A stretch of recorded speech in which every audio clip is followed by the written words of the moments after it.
What is up, everyone? It's SpookyLoopz, and I hope you're having a fantastic day so far. So I'm pretty sure that the majority of you have already realized that Dead by Daylight has released their 19th chapter titled All Kill. I'm also pretty sure that the majority of you have realized that the newest killer, the Trickster, is, well, bad. Really, really bad. Fuck me, dude. I'm getting fucking smoked. I don't mean to toot my own horn here, but I do consider myself a decent killer, and I'm usually pretty well-rounded with each of them, but nothing has amplified my frustration more than the Trickster. A typical match for me when I first started playing him was 4 to 6 hooks, if I was lucky, and D-pip after D-pip after D-pip. Now, don't get me wrong, I still think the Trickster in his current state is awful, and I pray to the high heavens that he gets a rework soon. But in the meantime, I have found a build and a playstyle that, in my opinion, gets the best results given how weak he currently is. Now, with that being said, leave displeasing the entity in the past, and let me show you how to make a bad killer good.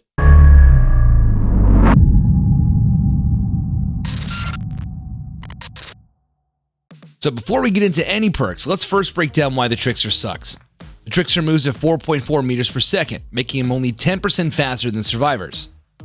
Now, there are plenty of other killers in Dead by Daylight that share the same movement speed, but usually killers that have slower movement speed have a strong power to compensate for that. The Trickster, well, doesn't. I'll keep this next part short. The Trickster comes with a basic melee attack and 60 throwable knives of base kit. While holding down the activate button, he will then begin throwing knives. The knives start slow and then ramp up in speed. The easy way to look at this is the faster the knives are being thrown, the slower you move. The Huntress shares a similar speed restriction when arming a hatchet. However, she is 10 times easier to take a health state as she only requires a singular hatchet to hit. The Trickster, on the other hand, requires 8 connected hits to take a health state. This is where the frustration lies with the Trickster. Here, let me give you an example. The player finds a survivor and engages in a chase. Survivor takes the player to a basic tile, let's say an L&T wall. Player pulls out knives and attempts to use the Trickster's power, connects a couple of shots, and then due to the Trickster's speed reduction, loses line of sight with the target. Now, the player's left with 2 options here. Keep throwing knives at edges or windows in hopes that the survivor is dumb enough to run back into them, or put the blades away and go for a basic attack. Now, the most frustrating thing is if you aren't able to successfully take a health state using your knives, was it ever worth attempting to in the first place? The answer is no. That's because your lacerations will start to decay after 15 seconds if you're unable to connect a consecutive hit. So here's your best strategy. Your throwing knives should only be used in close proximity. The easiest way to gain lacerations are at animation locks, small loops, or if you catch a survivor in a dead zone. The Trickster thrives in situations where a survivor vaults a window, drops a pallet, or slides over the pallet. This is because the survivor is locked in an animation and are always guaranteed hits with your blades. Every situation is different, but my usual approach to a chase goes like this. I open with my bat first. Survivor gets a boost of speed, and then I use my knives to finish them off. There is a 1-second delay when transitioning from your knives back to your bat, and you should only use knives to pepper survivors while they're at close ranges that your bat can't reach. I know throwing knives are fun, but this killer requires all the efficiency he can get, and if the survivor is within range, always use the bat. When you're 1 laceration away from taking a health state, you'll hear a loud screech notifying you that your target is one shot. This is the only circumstance that I would ever recommend attempting a medium to large throw.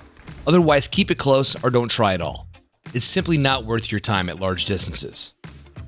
When you have successfully hit 20 knives, you'll be able to use the Trickster's second ability called Main Event.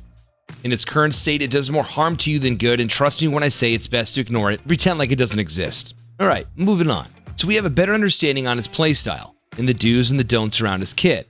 But unfortunately, that isn't enough. The Trickster requires perks, and strong ones. I spent the majority of my time in Dead by Daylight recently trying to find perks that help with his lack of map pressure, and I finally found a set that I think works the best. The Trickster lacks map pressure, and when a player gets involved in a lengthy chase, it's not uncommon to lose multiple gens by the time you hook your first survivor. Playing catch-up throughout your entire match isn't fun, and that's why my first perk I run is Corrupt Intervention.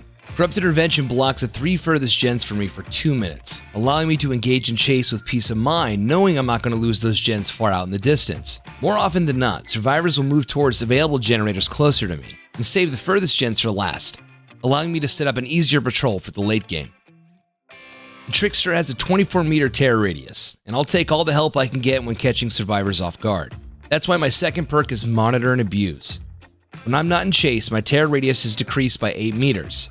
meaning survivors are not aware of my presence until I'm 16 meters away. This perk has gotten me so many easy hits simply because survivors don't know I'm coming until it's too late.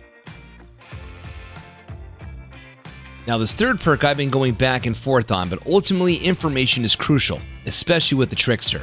So that's why I've opted to go with barbecue and chili. I won't go into too much detail as barbecue is a pretty well-known killer perk. However, just in case, it allows me to see auras of survivors outside of 40 meters after I hook someone, giving me valuable information as where to head to next. And finally, I needed something to slow the game down. I couldn't trust Ruin because Hex Totems are way too risky, so I decided to complete my loadout with Pop Goes the Weasel.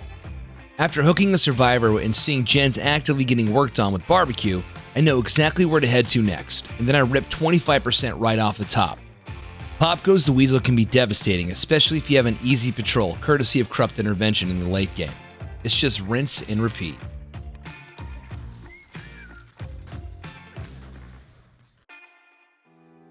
So that's my playstyle, and the build that I use in my opinion gives you the best success in keeping up in your game. Unfortunately, this killer does need help, and a lot of it, because in his current state he is a massive turnoff for players who try to enjoy him. I was the same way, but once I got the hang of him and learned how to make better use of his kit, I found him to be more enjoyable. But yes, he does need a buff. I think making his lacerations not decay and being able to use main event on my command without turning into a turtle would be a great start. But what do you all think? What changes would you like to see to the Trickster? Let me know down in the comments. Hope you enjoyed this video and hopefully you learned some different techniques when trying to play the Trickster in the meantime. Don't forget to hit that subscribe button and turn on the bell icon so you're notified next time a new video goes up. You can catch me over at Twitch Saturday through Wednesday at 6 p.m. Pacific Standard Time at twitch.tv/SpookyLoopz. Big shout out to my patrons for supporting the channel, and I'll catch you on the next one.